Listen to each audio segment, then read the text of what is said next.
आज का आपका नेक्स्ट टॉपिक है रिस्पायरेटरी एंड रीनल सिस्टम। तो इसमें हम आपको रिस्पायरेटरी सिस्टम के बारे में थोड़ा बहुत बताएंगे और उसके रिलेटेड जो भी बीमारी होती है, अस्थमा है, उसके बारे में थोड़ा सा डिस्कशन करेंगे। ठीक है, तो रिस्पायरेटरी देख लीजिए। इंट्रोडक्शन क्या है respiratory system.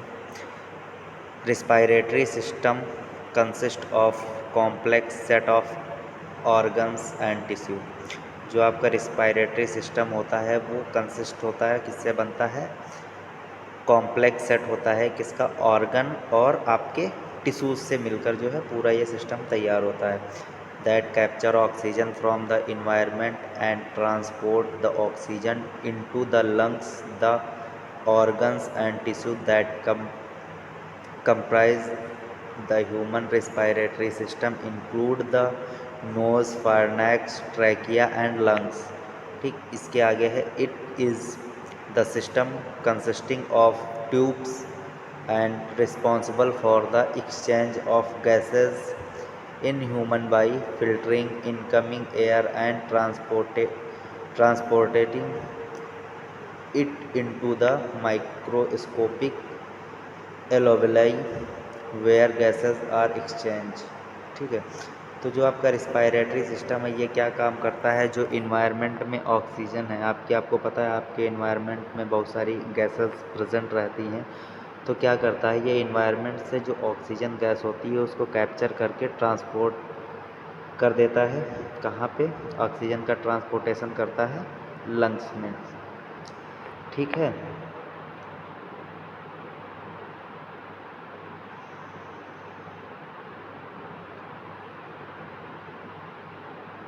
your respiratory system provides the energy needed by cell of the body to function according to their designated task। ठीक है, तो आपको पता चल गया कि जो आपका रिस्पायरेटरी सिस्टम है वो क्या काम करता है। पहली चीज़ तो वो किससे मिलकर बना होता है? आपका जो रिस्पायरेटरी सिस्टम होता है वो ऑर्गन्स, बहुत सारे ऑर्गन्स और टिश्यूज से मिलकर बना होता है।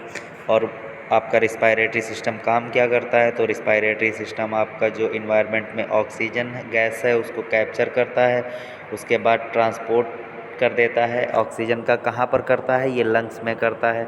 ठीक है, तो ये सारा जो है गैस एक्सचेंज का जो भी प्रोसेस होता है, ऑक्सीजन लेना मतलब और CO2 कार्बन डाइऑक्साइड रिलीज़ करना, ये जो पूरा प्रोसेस होता है किस में होता है? रिस्पायरेटरी सिस्टम के ही थ्रू होता है। ठीक है, जैसे रिस्पायरेटरी सिस्टम वो क्या काम करता है? प्रोवाइड कराता है एनर्जी। कहाँ?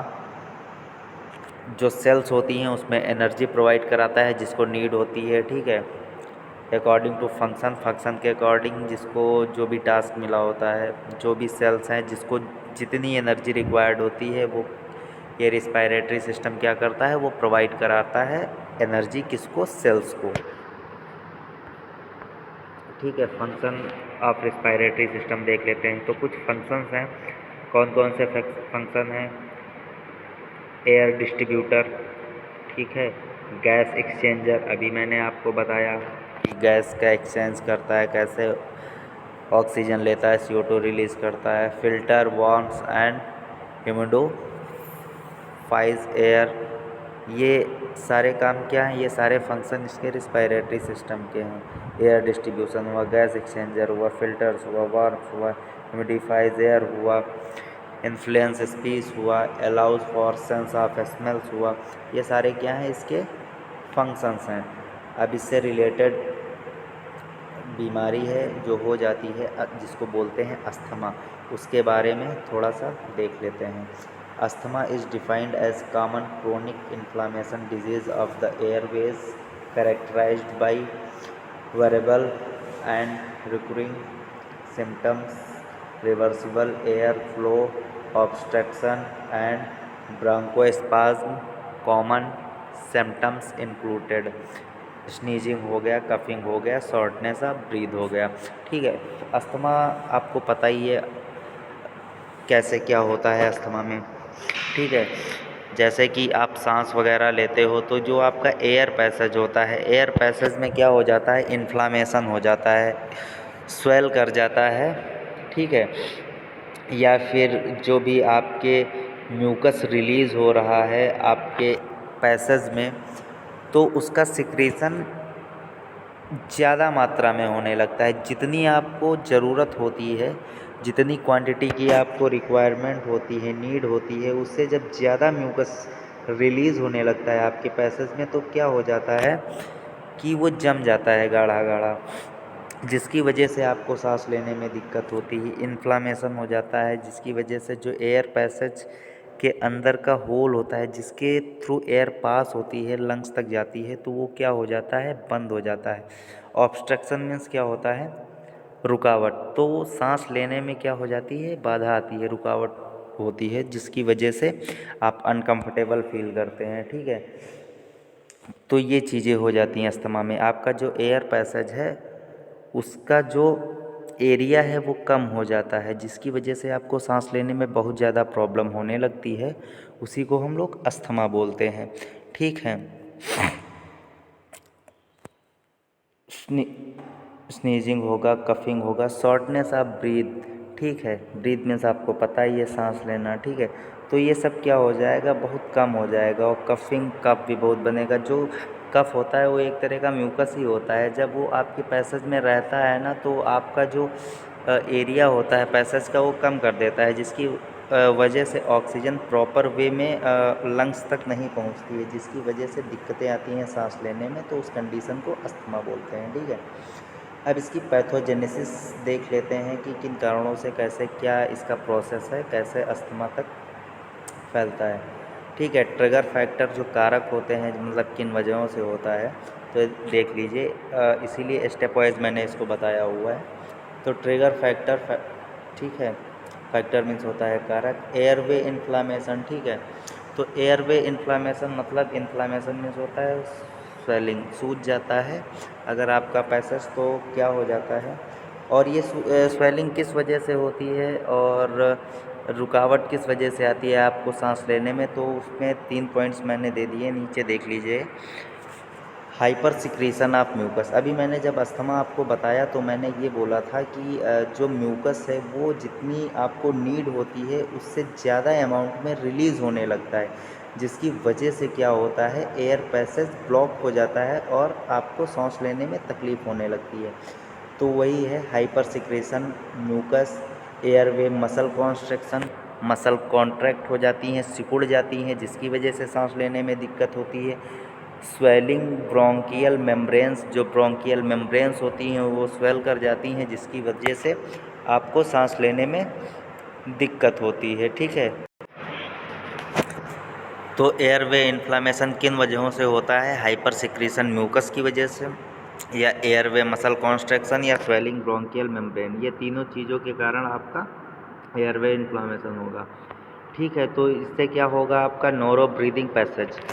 नैरो मीन्स क्या होता है, छोटा। जो आपका ब्रीदिंग पैसेज होता है वो छोटा हो जाता है, जिसकी वजह से आपको कफ, शॉर्टनेस ऑफ ब्रीथ, ठीक है, सांस लेने में आपको दिक्कत होने लगती है। तो यही पूरा पैसेज है कि आपका जो एयर वे है आपका, जिसके थ्रू आप सांस लेते हो, उसमें इन्फ्लामेशन हो जाता है। कैसे होता है, या तो hyper secretion of mucus, hyper secretion होगा म्यूकस का। हाइपर मीन्स होता है ज़्यादा, ठीक है, सिक्रीशन मीन्स होता है रिलीज़ होना।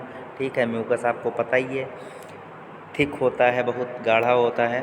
एयरवे मसल कॉन्स्ट्रक्शन, मसल सिकुड़ जाएंगी, कॉन्स्ट्रक्ट हो जाएंगी, स्वेलिंग हो जाएगी। तो इन कारणों से क्या हो जाता है, आपका जो पैसेज है वो नैरो हो जाता है, मतलब छोटा हो जाता है, जिसकी वजह से आप सांस नहीं ले पाते। उस केस को क्या बोलते हैं, अस्थमा। ठीक है, अब इसके सिंग्स एंड सिम्टम्स देख लेते हैं। कुछ इसके सिम्टम्स हैं। Common sing and symptoms of asthma include, तो आपका क्या हो गया, कफिंग हो गया, ज़्यादा कफ, वही म्यूकस निकलता रहता है या अंदर जमा रहे, जैसे सूखी खांसी होती है, तो क्या होता है, आप खांसते रहते हो लेकिन आपका जो अंदर म्यूकस है वो बाहर नहीं निकल पाता, तो आपको बड़ा अनकंफर्टेबल फील रहता है, सांस लेने में भी दिक्कत रहती है, चलोगे तो सांस फूलने लगती है। ठीक है, तो इसमें क्या है सिम्टम्स, आपका कफिंग हो गया, चेस्ट टाइटनेस हो गया, चेस्ट आपका सीना टाइट हो जाएगा, शॉर्टनेस ऑफ ब्रीथ। ठीक है, कफिंग हो गया, coughing from asthma often is worse at night. ठीक है, और early in the morning making it hard to sleep. ठीक, ये आपके सारे सिम्टम्स हो गए। अब टाइप ऑफ अस्थमा देख लेते हैं। टाइप ऑफ अस्थमा आप देख लीजिए। एक्सरसाइज इंक्लूडिंग अस्थमा हो गया नंबर 1। दूसरा आपका एलर्जिक अस्थमा हो गया, नॉन एलर्जिक अस्थमा हो गया, ऑक्यूपेशनल अस्थमा हो गया, कफ वेरिएंट अस्थमा हो गया, कंडीशनल अस्थमा हो गया, नॉक्टर्नल अस्थमा हो गया, मेडिकेशन इंक्लूडेड अस्थमा हो गया। ये सारे अस्थमा के टाइप है कि कुछ एलर्जी के कारण होता है, कफ के कारण होता है, तो इसके टाइप्स हैं। ठीक है, तो केवल आपको इतना ही ये देखना है शॉर्ट में कि कौन कौन से आपके टाइप्स हैं अस्थमा के, वो आप देख लीजिए बस। ठीक, इसके बाद आते हैं मेडिकेशन ऑफ मैनेजमेंट। मेडिकेशन क्या क्या करते हैं? Controller medication are taken daily and contain inhaled corticosteroids. ठीक है, फ्लूटिकासोन, आपका ब्यूडिसोनाइड, मोमोमेटासोन, फ्लूनिसोलाइड, ग्लूकोमेथासोन। तो ये आपकी जो साल्ट्स हैं ये क्या होते हैं, इस्तेमाल होते हैं किसमें, आपके अस्थमा में। इनहेल्ड कॉर्टिकोस्टेरॉइड्स, ये क्या होता है, आप पंप टाइप का होता है, तो इसको क्या करते हैं आप माउथ में लेके उसको स्प्रे करते हैं, जिसकी वजह से आपका जो एयर वे है वो क्या हो जाता है, डायलेट हो जाता है, फैल जाता है, जिसकी वजह से आपको सांस लेने में दिक्कत नहीं होती है। Long acting inhaled beta 2 antagonist another asthma related drug. ठीक है, लॉन्ग एक्टिंग जो इनहेल्ड है वो बीटा 2 एगोनिस्ट है, अस्थमा रिलेटेड ड्रग।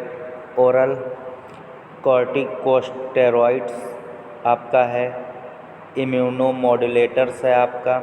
ये सारे क्या है, मेडिकेशन आप जो यूज़ करोगे इस जब आपको अस्थमा होगा। ठीक है, वो सारे साल्ट्स नेम है तो थोड़ा टफ है, तो इसको थोड़े थोड़े भागों में तोड़ के पढ़ना, तभी आप पढ़ पाओगे, एकदम से नहीं पढ़ पाओगे।